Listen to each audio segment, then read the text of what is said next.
what we're going to be beginning today, and we're going to work for 2 days, on our homes, our houses, apartments, wherever it is that we live.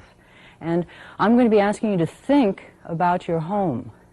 Now, you probably want to think about the home in your country, unless you really feel that you've been in this country long enough that you really have a home here.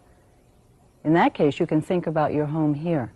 But otherwise, when I ask you to think of your home, try to sort of let your mind go back to your country, to your town, countryside, wherever it is you live, and see your own house. And then we're going to work on some of the vocabulary that you need to describe your home. And so we'll be working on pronunciation and intonation in describing our homes today. So as I said, we're going to begin with you thinking about your home.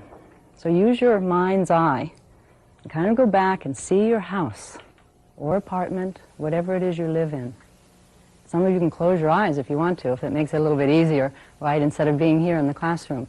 But just see that place where you live and see what's around it, what's outside.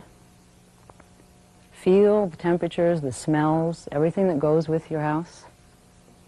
Walk inside and go through all the different rooms that you have in your home. And as you're walking through those rooms, you'll probably see a lot of objects and things that give you certain feelings and emotions. And maybe even people, the people who live in the house. Okay? Now, with that sort of picture in your mind, I'd like you to turn to the person who's sitting next to you and describe your home. And you really want them to have the same picture in their mind that you have in yours. Okay?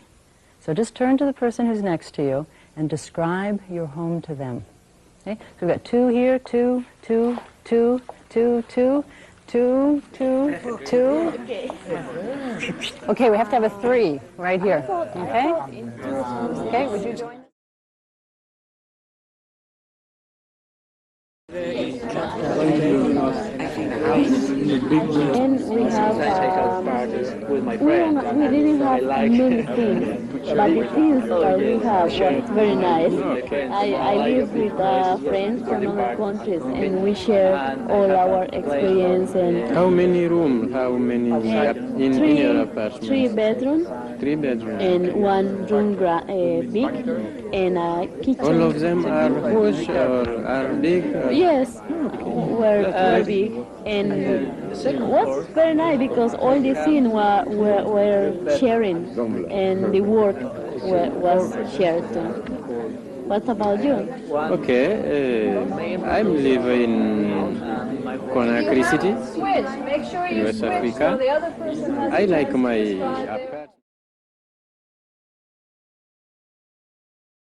What I'd like you to do is take just a moment now, and on the piece of paper you have, think about some of the words, some of the special words you need in order to really describe your home.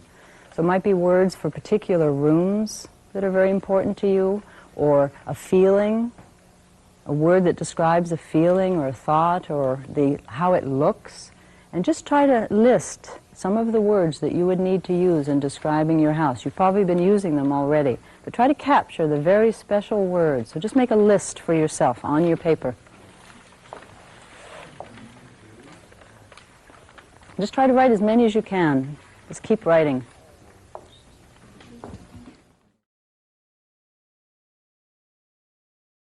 You could keep adding to that list. What I'd like us to do now is, you've been thinking individually and you've been writing your words down.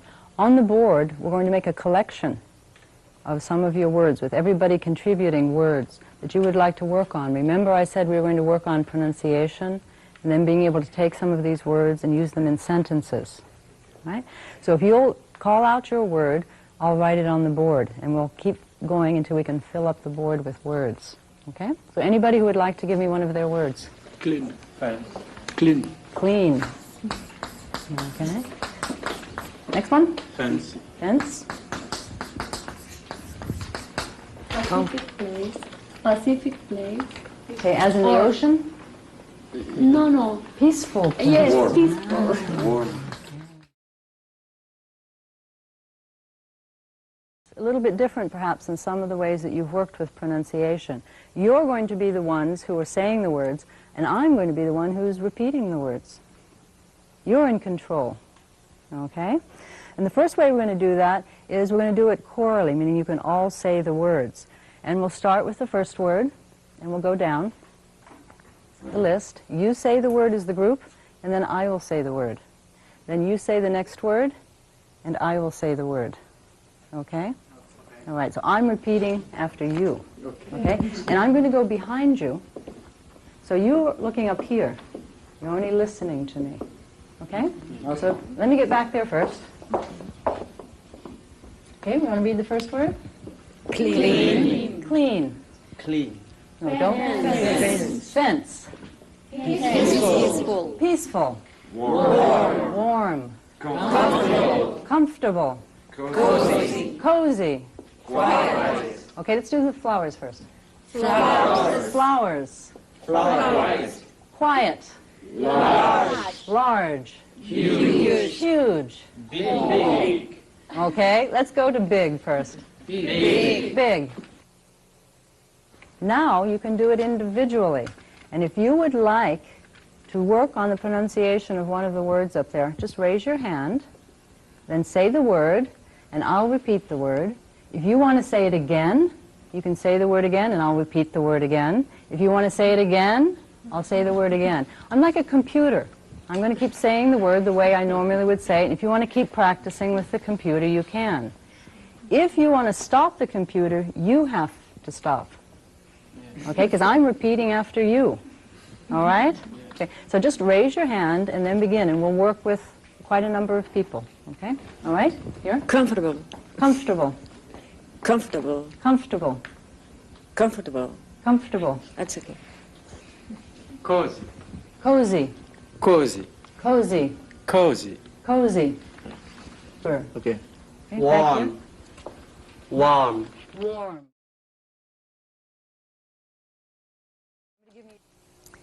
You may have noticed that the teacher began the lesson by telling students what they were going to be doing for the class.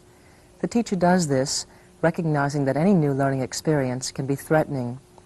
When students have an idea of what will happen in each class, they often feel more secure. People learn best when they feel secure. What came next in the lesson was the teachers inviting the students to first visualize and then to describe their homes. Each student was given a time limit, and towards the end of the activity was reminded that they had only 1 minute left. Setting and enforcing time limits also enhances student security. Afterwards, they listed the words they needed for the descriptions. Kern believed that students should be given an opportunity to assert themselves, to be actively involved, and to invest themselves in the learning experience. One of the ways of allowing for this is for the students to have the responsibility for generating the language they wish to learn or to work on. The students next inquired about the meaning and practiced the pronunciation of the words they had listed. You may recall that the teacher stood behind the students as she read the words after them. This is done in the belief that the superior knowledge and power of the teacher can be threatening. If the teacher does not remain in front of the classroom, the threat is reduced, and the students can focus their full attention on the words in front of them.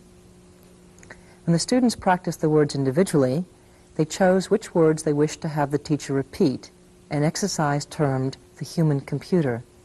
The students control the computer. They can turn the computer off any time. The students learn to discriminate, to listen carefully to see if what they are saying matches what the teacher is saying. The students were next asked to use the new words to make their own sentences. As the teacher repeated each student's sentence, she corrected it, never overtly, but rather by repeating the sentence correctly in a non-threatening manner.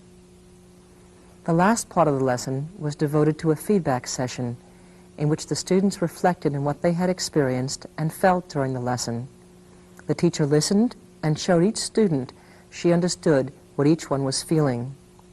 In this way, students have an opportunity to feel accepted as whole persons, to learn about their own learning, in addition to learning about the language.